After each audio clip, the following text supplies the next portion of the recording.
I think my work is impacted by people outside the U.S. because, again, Daimler is a global company. We've got something like 280,000 people worldwide. We're in every country around the globe, even if it's just a sales office. When you design an airplane, you always start with the mission. What are you trying to get the thing to do? How many people do you want to fly? How far do you want to fly them? And that's the basis for the entire airplane design. From a really zoomed out perspective, every customer uses the airplane the same way. They put the same number of passengers in to fly them the same distance. But they're using those airplanes all over the world. So you've got the same airplane that's flying in, Dubai, where it's 120 degrees outside, as you do flying in Russia, landing in Moscow, where it's gonna be below zero a lot of the year. So your airplane and everything on it has to be able to operate in the most extreme temperatures around the world. Anywhere there's an airport, your airplane has got to be healthy. So in a flight test program, airplanes will fly all over the world so that they're actually flying in these extreme conditions.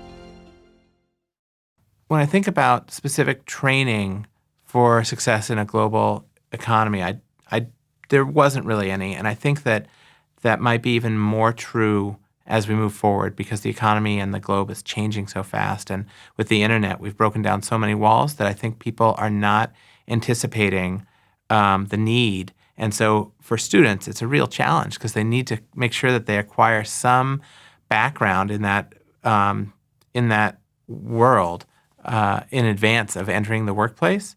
I think what's important is we're not going to do anything alone in the future as a military.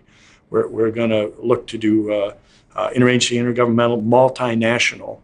And so the need for linguists is going to increase, and certainly the need for cultural understanding is critical. We have a very specific culture at Departure, and we're fast-paced, high-volume, fine dining Asian restaurant in Portland, Oregon. So, we're not extremely uptight. We have a very casual atmosphere, but at the same time, we're producing the best ingredients we can and making the most beautiful food possible. So for us, we ask a lot of our cooks, and, we need drive, we need determination, we need people who are organized, we need people who are eager, people who are willing to learn, people who don't have an ego, people who are amendable and ready to kind of dig in and give themselves up to the culture.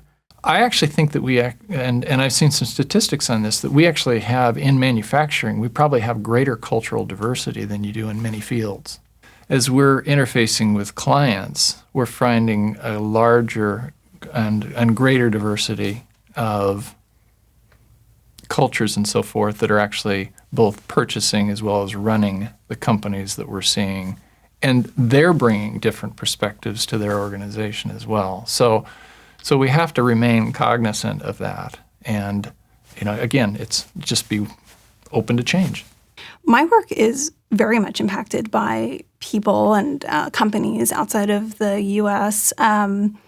For instance, with one of our projects that we have going on right now, we have to procure a lot of the materials from vendors that could be overseas. And some of the skills I've found helpful in working with people around the world are just the ability to be open-minded and ability to listen to what they're saying to me.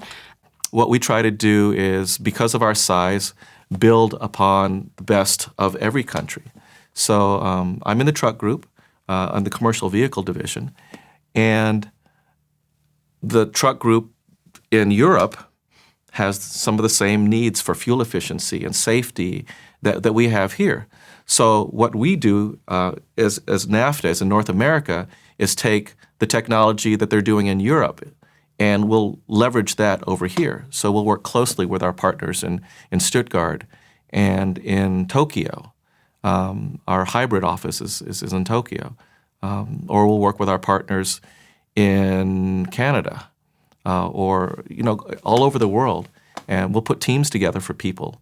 And we'll take prototype parts and we'll ship them to everyone, and everybody can test it.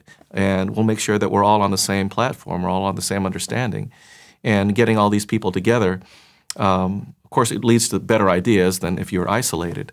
having a global company that can leverage knowledge in multiple countries, having almost a 24-hour work day is very useful for a company our size. I think the way that students can prepare to participate in the global economy, there'd be two elements. One would be that they should look for projects that will enable them to participate in decision-making that is influenced by global events or global partnerships.